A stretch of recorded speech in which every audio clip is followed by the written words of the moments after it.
بسم اللہ الرحمن الرحیم۔ مؤطا امام محمد۔ اگلا جو ہمارا ٹاپک ہے وہ ہے وضو کا آغاز، ابتداء الوضوء۔ وضو کا لغوی معنی جو ہے وہ وضو کہتے ہیں لفظ الوداعۃ سے ماخوذ ہے، جس کے معنی ہوتے ہیں حسن اور نظافت کے۔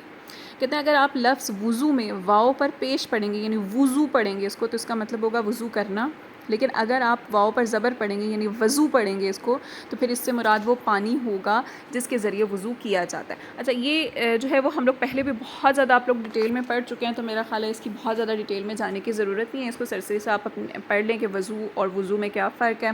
ٹھیک ہے۔ اس کے بارے میں اگر کوئی بھی کویشچن آ جائے تو وہ اس کے علاوہ جو مزید اختلافات پائے جاتے ہیں نا اس کے بارے میں، وہ انشاءاللہ آگے جیسے جیسے حدیثیں آئیں گی ان کے ساتھ ساتھ اختلافات ہم پڑھتے جائیں گے۔ یہاں پر مین ہے کہ وضو کے بارے میں اگر کویشچن آ جائے کہ وضو کیا ہے، وضو کے بارے میں آپ کیا جانتے ہیں، یا وضو کے فرائض کیا ہیں، یا وضو کے جو ہے وہ صحیح ہونے کی شرائط کیا ہیں، یا جو ہے وہ وضو کس شخص پر لازم ہوتا ہے، تو یہ جو کویشچنز ہیں وہ یہاں پر لکھے ہوئے ہیں۔ چونکہ آپ یہ ساری چیزیں پہلے پڑھ چکے ہیں تو اس لیے ہم لوگ یہ سارا پہلے 3 پیجز جو اپنے یہاں تک پڑھ لیتے ہیں حدیث کے اوپر تک۔ اچھا جی، وضو کے فرائض سورۃ المائدہ میں ہے کہ جن 3 قسم کے اعضاء کو دھونے اور سر کا مسح کرنے کا ذکر موجود ہے وہی وضو میں فرض ہیں۔ آیت مبارکہ آپ لوگوں کو آتی ہے، ٹھیک ہے، تو جو کہ ہے یا ایھا الذین آمنوا اذا قمتم الی الصلاۃ فاغسلوا وجوہکم وایدیکم ٹھیک ہے، یہ ساری جو آیت مبارکہ اینڈ تک آتی ہے، یہ آپ نے جو ہے وہ اس کو اگر عربی میں یاد ہے تو ویل اینڈ گڈ، ویسے ابھی تک یاد ہو ہی گئی ہوگی تو اس کو یاد کر لیجیے گا، ٹھیک ہے، وہ وہاں پر لکھ لیں تو اچھی بات ہے۔ اچھا، اس کے بعد آپ وضو کے فرائض کا ذکر کریں کہ وضو میں بالاتفاق جو ہے وہ 4 چیزیں فرض ہیں۔ سب سے پہلے تو ایک چہرہ دھونا، اس کی دلیل جو ہے وہ اللہ تعالیٰ کا یہ فرمان ہے کہ اے ایمان والو جب تم نماز کے لیے کھڑے ہونے لگو تو اپنے چہروں کو دھو لو، یا ایھا الذین آمنوا اذا قمتم الی الصلاۃ فاغسلوا وجوہکم، تو یہ فاغسلوا وجوہکم کا جو لفظ ہے وہ چہرہ دھونے کے لیے استعمال ہوتا ہے۔ پھر ہے دونوں بازوؤں جو ہے وہ کوہنیوں تک دھونا، اس کی دلیل اللہ تعالیٰ کا یہ فرمان ہے اور دونوں بازو جو ہے وہ کوہنیوں تک دھو لو، ٹھیک ہے۔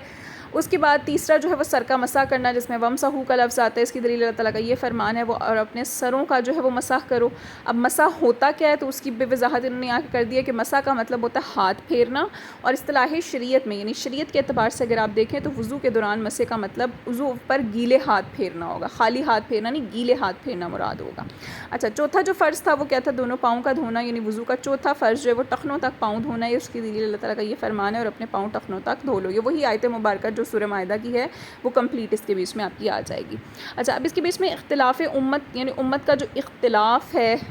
اس کے بارے میں وضو سے متعلق، اس کے بیچ میں کیا اختلاف ہے وہ ہم پڑھ لیتے ہیں۔ وضو سے متعلق درج ذیل احکام کی فرضیت کے بارے میں فقہاء کے درمیان اختلاف پایا جاتا ہے۔ دیکھیں، وضو میں نیت بھی کی جاتی ہے، وضو میں ہم لگاتار وضو بھی کرتے ہیں، وضو کے تمام اعضاء کو ترتیب کے مطابق بید ہوتے ہیں، لیکن فرق صرف فقہاء کے درمیان کیا آ جاتا ہے؟ بعض کے نزدیک نیت جو ہے وہ فرض ہے، بعض کے نزدیک جو ہے وہ سنت ہے، بعض کے نزدیک لگاتار وضو کرنا جو ہے وہ مستحب عمل ہے، بعض کے نزدیک سنت ہے، بعض کے نزدیک فرض ہے، ٹھیک ہے۔ وضو کے تمام اعضاء کو ترتیب کے مطابق دھونا یہ بعض کے نزدیک مستحب ہے، بعض کے نزدیک جو ہے وہ واجب ہے۔ تو یہ چیزوں میں تھوڑا سا فرق آ جاتا ہے کہ وہ احکام کی فرضیت کے حوالے سے کہ فرض ہے، واجب ہے، سنت ہے، مستحب ہے، اس کے بارے میں ان کا تھوڑا سا اختلاف پایا جاتا ہے، ورنہ یہ تینوں چیزیں ہوتی سب کے نزدیک ہیں، ٹھیک ہے۔ تو نیت احناف کے نزدیک وضو کے لیے نیت فرض نہیں ہے، جبکہ دیگر مذاہب کے فقہاء جو اسے فرض قرار دیتے ہیں، جبکہ احناف جو ہیں وہ نیت کو سنت قرار دیتے ہیں۔ اچھا جی، دوسرا آ جاتا ہے لگاتار وضو کرنا، یعنی ایک عضو کے خشک ہونے سے پہلے دوسرا عضو دھو لینا۔ کہتے ہیں فقہائے مالکیہ اور حنابلہ کے نزدیک جو ہے وہ ایسا کرنا فرض ہے، جبکہ احناف کے نزدیک ایسا کرنا فرض نہیں ہے۔ اچھا، وضو کے تمام اعضاء کو اسی ترتیب کے مطابق دھونا جس ترتیب کے ساتھ وہ قرآن میں مذکور ہے۔ شوافع اور حنابلہ اس کی وجوب کے قائل ہیں، یعنی وہ کہتے ہیں کہ ترتیب یہ جو سورہ مائدہ میں بیان کی گئی ہے نا، جس ترتیب سے اسی ترتیب سے ان کو دھویا جائے، یعنی سب سے پہلے جو ہے وہ اپنے چہروں کو دھو، پھر دونوں بازوؤں کو کوہنیوں تک دھو، پھر سر کا مسح کرو، پھر پاؤں، یعنی یہ جو ترتیب کا خیال رکھنا ہے یہ امام شافعی رحمۃ اللہ علیہ کے نزدیک، امام احمد بن حنبل کے نزدیک جو ہے وہ واجب ہے، جبکہ احناف کے نزدیک یہ واجب نہیں ہے بلکہ سنت یا مستحب میں اس کو جو ہے وہ رکھا جاتا ہے۔ تو اس لیے اگر دیکھا جائے تو احناف کے نزدیک جو ہے وہ صرف پہلی 4 چیزیں فرض ہوں گی، جبکہ باقی جو ہیں وہ اگر فرائض جو ہے وضو کے بیان کریں تو اس کے بیچ میں ہو سکتا ہے وہ نیت کا ذکر بھی کر دیں، ہو سکتا ہے وہ لگاتار وضو کرنے کا بھی ذکر کریں، تو یہ چیزیں بھی ان کے نزدیک فرض ہوں گی، جبکہ احناف کے نزدیک صرف اور صرف پہلی 4 چیزیں فرض ہیں جن کا ذکر جو ہے وہ قرآن مجید کی آیت میں واضح طور پر بیان کیا گیا۔ اب آگے آ جاتی ہیں وضو کی شرائط۔ اب وضو کی شرائط جو ہیں وہ 2 قسمیں ہیں، ٹھیک ہے۔ ایک تو ہوتا ہے شرائط وجوب، یعنی کسی چیز کے واجب ہونے کے لیے، یعنی یوں سمجھ لیں جیسے اگر آپ نماز ہے نا تو ہم کہتے ہیں کہ نماز کون شخص ایسا ہے جو نماز پڑھے گا، اور دوسرا کوسچن یہ پیدا ہوتا ہے کہ کیا وہ نماز صحیح بھی پڑھ رہا ہے یا نہیں پڑھ رہا. ٹھیک ہے، تو اسی طرح سے وضو میں بھی ہے کہ وضو کس شخص پر لازم ہوتا ہے، کون شخص ایسا ہے جو وضو کر سکتا ہے، اور پھر دوسری شرطیں کس طرح کی ہوں گی کہ کیا اس کا وضو صحیح بھی ہے یا نہیں ہے. تو ایک شرط ہوں گی جو واجب ہونے کی شرطیں ہوں گی کہ اس پر وضو جو ہے وہ واجب کب ہونا ہے، لازم کب ہونا ہے، اور دوسری شرطیں ہو جائیں گی اس کے صحیح ہونے کی جو شرائط ہیں، یعنی اس کا وضو کامل ہے، درست ہے یا نہیں درست. تو پہلی قسم کی ہم شرطیں پڑھ لیتے ہیں جس شخص پر واجب ہوگا، یعنی کون ایسا شخص ہے جو وضو کا اہل ہوتا ہے، وہ وضو کر سکتا ہے. تو یعنی کسی بھی شخص پر وضو کے وجوب کے لیے اس شخص میں کیا بنیادی شرائط موجود ہونی چاہیے. یہ کل 8 شرائط ہیں. نمبر 1 یہ کہ عاقل ہونا چاہیے، عقل ہونی چاہیے اس کے دل میں. کوئی پاگل شخص ہو، کوئی چھوٹا بچہ ہو جس کو ابھی اتنی عقل، اتنا شعور نہیں ہے، تو اس پر وضو بھی واجب نہیں ہوگا. وہ محض اگر اپنا ہاتھ منہ بھی دھو کر قرآن پاک پڑھ لیتا ہے یا نماز پڑھ لیتا ہے تو محض ثواب کی خاطر، تو یہ اس کے لیے ٹھیک ہوگا، درست ہوگا. تو سب سے پہلی جو شرط ہے وہ ہے عقل، یعنی کسی دیوانے شخص پر دیوانگی کے دوران وضو لازم نہیں ہوگا. اسی طرح مرگی کے دورے، نیند یا بے ہوشی وغیرہ کے دوران بھی وضو کرنا واجب نہیں ہوگا. دوسری چیز ہے بلوغت، یعنی جب تک بچہ بالغ نہیں ہو جاتا تو یعنی کسی نابالغ بچے پر وضو لازم نہیں ہو سکتا، کیونکہ نابالغ جو ہے وہ شرعی احکام کا مکلف بھی نہیں ہوتا. تو ظاہر بات ہے جو شرعی احکام کا مکلف نہیں ہے تو اس کے لیے نماز بھی پڑھنا لازم نہیں ہے. یعنی اگر وہ پڑھ لیتا ہے محض ثواب کی نیت سے تو ہو سکتا ہے اللہ پاک اس کی یہ ادا پسند آئے اور اس کے ثواب میں جو ہے وہ اضافہ ہو جائے، لیکن لازم نہیں ہے، تو اس وجہ سے اس پر وضو بھی لازم نہیں ہوگا. تیسری چیز اسلام، کہ غیر مسلم پر بھی وضو کرنا لازم نہیں آتا، صرف اسلام جو مسلمان ہوگا اسی کے لیے وضو جو ہے وہ لازم ہوگا. تو احناف کے نزدیک کفار جو ہوتے ہیں وہ شرعی احکام کے مخاطب نہیں ہوتے، اس لیے وضو کا جو وجوب ہے صرف مسلمان کے حق میں ثابت ہوگا. لیکن احناف کے علاوہ جو دیگر امام ہیں نا، جو دیگر ائمہ ہیں، وہ یہ بات کہتے ہیں کہ نہیں، چونکہ کافر شخص کو بھی تو اسلام کا مطالبہ اس سے بھی کیا جاتا ہے نا کہ وہ اسلام کی طرف آ جائے، اسلام کو قبول کر لے، تو اس لیے وہ وضو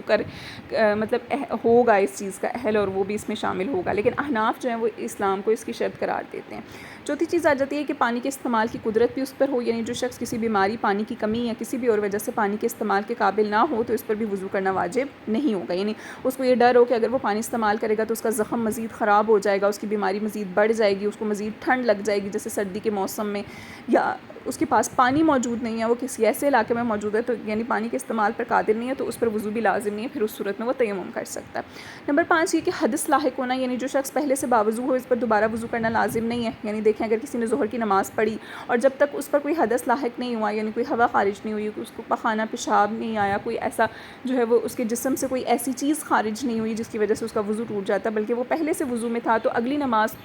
پر اس پر وضو لازم نہیں ہوتا. اگر وہ نماز عصر کو بغیر وضو کے بھی پڑھ لے گا چونکہ اس کا پہلے سے وضو موجود ہے تو وہ جائز ہو جائے گا. ہاں اگر اس کو حدث لاحق ہو جاتا ہے، جیسے اس کو واش روم کی طلب ہے یا کسی اور چیز کی، تو اس صورت میں پھر اس پر وضو کرنا لازم ہو جائے گا اگلی نماز کے لیے. نمبر 6 حیض، کہتے ہیں کیونکہ حیض والی عورت وضو کے ذریعے شرعی طہارت حاصل کر ہی نہیں سکتی، اس لیے اس پر وضو کرنا واجب نہیں ہے. ظاہر سی بات ہے کہ اس کے لیے تو غسل ضروری ہے، تو جب تک وہ غسل نہیں کرے گی تو اس پر وضو بھی لازم نہیں ہوگا. نمبر 7 آ جاتا ہے نفاس. اسی طرح سے کہتے ہیں نفاس والی عورت پر بھی وضو کے لیے شرعی طہارت حاصل نہیں کر سکتی، اس لیے اس پر بھی وضو کرنا واجب نہیں ہوگا. اور 8واں ہوتا ہے وقت کی تنگی، یعنی اگر کوئی شخص کسی ایسی صورتحال سے دوچار ہو جائے کہ پانی کی تلاش کی صورت میں نماز کا وقت ختم ہو جانے کا اندیشہ ہو، تو ایسے شخص پر وضو کرنا لازم نہیں ہوگا، بلکہ وہ وضو کی جگہ تیمم کر لے گا. ہاں اس کے بارے میں مزید اختلافات پائے جاتے ہیں، لیکن ہم یہاں پر مزید اختلافات نہیں پڑھ رہے، اور وہ یہ ہوتے ہیں کہ دیکھیں اگر کوئی شخص ایسی جگہ پر موجود ہے، ایسے علاقے میں کہ جہاں پر اس کو لگتا ہے کہ اس کو پانی تو مل جائے گا، لیکن جب تک وہ وہاں پہنچے گا تب تک اس کی نماز کا وقت چلا جائے گا، تو اس کو چاہیے کہ وہ نماز کو اس کے اس وقت میں ادا کرے، اور اس کو جو ہے وہ دوبارہ سے مطلب یہ کہ قضا نہ کرے. تو اس وجہ سے وہ کیا کرے کہ فوراً اس کے پاس مٹی وغیرہ تو ہر جگہ موجود ہوتی ہے، تو تیمم کرے اور فوراً سے نماز ادا کر لے. لیکن بعض فقہا یہ کہتے ہیں کہ نہیں، اس وقت تو چونکہ وقت کی تنگی کی وجہ سے اس پر یہ چیز لازم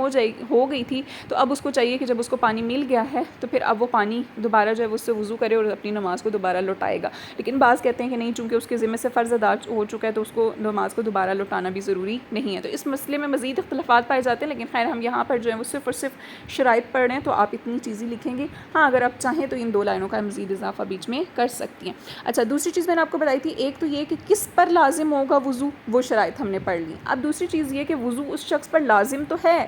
لیکن کیا وہ درست طریقے سے کر رہا ہے، اس کے بیچ میں کیا کیا چیزیں جو تھیں وہ اس نے کی، اگر نہیں کی تو اس کا وضو بھی پورا نہیں ہوگا، یعنی وضو کامل نہیں ہوگا، اس کا وضو ہوگا ہی نہیں، صحیح نہیں ہوگا. یعنی یوں سمجھ لیں کہ اس کو میں اگر عام زندگی میں مثال دوں تو آپ کے پیپرز ہوتے ہیں، ٹھیک ہے، ایک بچہ ایسا ہے جو پیپر دینے کا اہل ہے، ٹھیک ہے، یعنی کہ اس کو پوری تیاری ہے، پورے اس نے نصاب پڑھا ہوا ہے اس کلاس کا، اور اس کلاس میں اس کی اٹینڈنس وغیرہ بھی رہی ہے اور سب کچھ رہا ہے، تو اس کا مطلب کہ وہ اہل ہے امتحان میں بیٹھنے کا، ٹھیک ہے، اس کی ایج بھی پوری ہے، اس نے ایڈمیشن بھی بھیجا اور اس نے جو ہے وہ ساری کتابیں بھی پڑھی، اس کی تیاری بھی ہے، وہ اہل تھا نا۔ یہ والی جو شرائط تھی نا وہ کون سی تھی جو ہم نے پہلے والی پڑھ لی۔ دوسری چیز یہ کہ وہ پیپر میں بیٹھتا ہے تو کیا وہ پیپر کو صحیح طریقے سے اٹیمپٹ کرتا ہے، کیا وہ اس میں سارے کوسچن لکھ کر آتا بھی ہے یا نہیں لکھ کر آتا؟ اگر ظاہر سی بات ہے وہ آدھے سے زیادہ کوسچن چھوڑ دیتا تو ہو سکتا ہے کہ وہ فیل ہو جائے، وہ پاس ہی نہ ہو، اس کا پیپر کو ہم صحیح قرار ہی نہ دے سکیں۔ تو بالکل یہ ایسی ہی چیز ہے کہ اس کے وضو کو پھر صحیح کب قرار دیا جائے گا، کون سی ایسی چیزیں ہیں جو وہ نہیں کرے گا تو اس کا وضو بھی پورا نہیں ہوگا۔ تو احناف کے نزدیک وضو کی صحت کے لیے 3 چیزیں شرط ہیں، جبکہ دیگر فقہا کے نزدیک 4 چیزیں شرط ہیں، 3 متفقہ شرائط درج ذیل ہیں۔ یعنی احناف کے نزدیک جو ہے نا وہ 3 شرطیں ہیں، باقی فقہا کے نزدیک 4 شرطیں، چوتھی شرط احناف کے نزدیک نہیں ہے وضو کے صحیح ہونے کے لیے۔ پہلی تو یہ کہ جس عضو کو دھونے کا حکم ہے اسے مکمل طور پر دھویا جائے، جیسے ہاتھوں کو دھونے کا حکم ہے تو یہ نہیں کہ انگلیاں خشک چھوڑ دیں اور صرف ہتھیلیاں دھو لیں یا آگے سے دھو لیا پیچھے سے نہ دھویا، ایسا نہیں کرنا۔ اگر پورا کا پورا ہاتھ دھوئیں گے، پورا کا پورا منہ دھوئیں گے تب ہی ہمارا وضو جو ہے وہ مکمل ہوگا۔ اچھا، جس عضو کو دھونے کا حکم ہے اگر کوئی چیز اس عضو کے کسی ایک حصے تک پانی کے پہنچنے میں رکاوٹ ہو تو اسے دور کیا جائے، جیسے فار ایگزامپل نیل پالش لگی ہوئی ہوتی ہے، کوئی آٹا لگا ہوا ہوتا ہے، کوئی ایسی چیز ہاتھ پہ لگی ہوئی ہوتی ہے، کوئی پینٹ لگ جاتا ہے تو اس کو اتارنا جو ہے وہ سب سے زیادہ ضروری ہے، کیونکہ اس کے ذریعے سے ہمارے جسم کے نیچے جو اصل جسم ہے نا، ماس ہے، اس تک پانی نہیں پہنچ سکے گا تو ظاہر سی بات ہے ہمارا وضو بھی نہیں ہوگا۔ تیسری چیز یہ کہ کسی ایسی صورت کا نہ ہونا جو وضو کے منافی ہو، بشرط یہ کہ وہ کسی عذر کی وجہ سے نہ ہو۔ یعنی فار ایگزامپل اگر کسی شخص کا کوئی زخم ہے ایسا، جیسے سمجھے بازو پر کوئی دانہ نکل آتا ہے تو اس دانے میں سے خون نکل کر اتنی مقدار میں بہہ جائے کہ جو ہم مطلب جتنی مقدار کا ہمارے اس میں دھونا جو ہے وہ لازم تھا، یعنی اپنی جگہ سے خون ظاہر ہوا اور اسی جگہ پر ٹھہرا نہیں رہا بلکہ تھوڑا سا یوں کر کے بہہ بھی جاتا ہے، یا دانت سے خون نکلا اور وہ بہہ گیا، تو اس صورت میں کیا ہوگا کہ ظاہر سی بات ہے کہ اس کا وضو صحیح قرار نہیں دیا جائے گا۔ کیوں؟ کیونکہ اس کو واپس دھونا ضروری ہوگا، کیونکہ وہاں سے جو خون وغیرہ یا اس طرح کی چیز ہے زخم سے وہ نکل کر بہی ہے۔ تو اگر نہیں بہتی یعنی منافی ایسی کوئی چیز نہیں ہونی چاہیے، ہاں کسی عذر کی وجہ سے نہیں ہونی چاہیے، اگر تو مسلسل اس کے ساتھ ایسا ہے کہ مسلسل وہاں سے خون بہتا ہی رہتا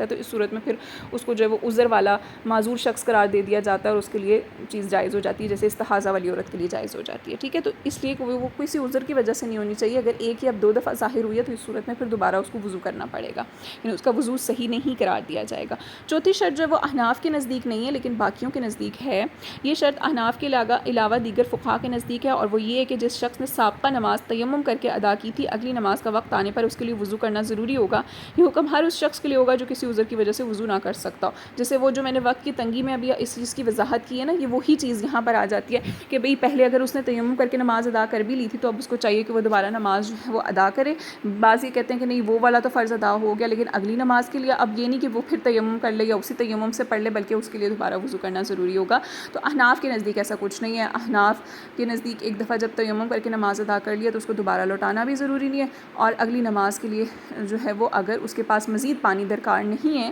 اور ایسی جگہ تک وہ پانی کے استعمال پر ابھی بھی قادر نہیں ہوا تو اس کے لیے دوبارہ وضو کرنا بھی ضروری نہیں ہوگا۔ یہ خیر مزید اختلافات ہیں، اس میں یہاں پر آپ کو لکھنے والی جو چیز ہے وہ صرف اتنی ہے۔ ہاں جو مزید ہمارے اختلافات ہم لوگ احادیث کے بارے میں پڑھیں گے نا وہ آپ کے کوسچنز میں آئیں گے، تو یہ اگر چیز آئے بھی تو آپ کے پاس صرف اتنی آ سکتی ہے کہ وضو کی شرائط کتنی اور کون کون سی ہیں، تو اس صورت میں آپ دونوں لکھیں گی، ایک وجوب کی شرائط اور ایک صحیح ہونے کی شرائط، ٹھیک ہے، تو دونوں اس کے بیچ میں آ جائیں گی۔ اس کے علاوہ وضو کے فرائض پوچھ لیں یا وضو کا معنی پوچھ لیں تو وہ چیز آپ جو ہے وہ آیت مبارکہ سے اس کو لکھیں گے۔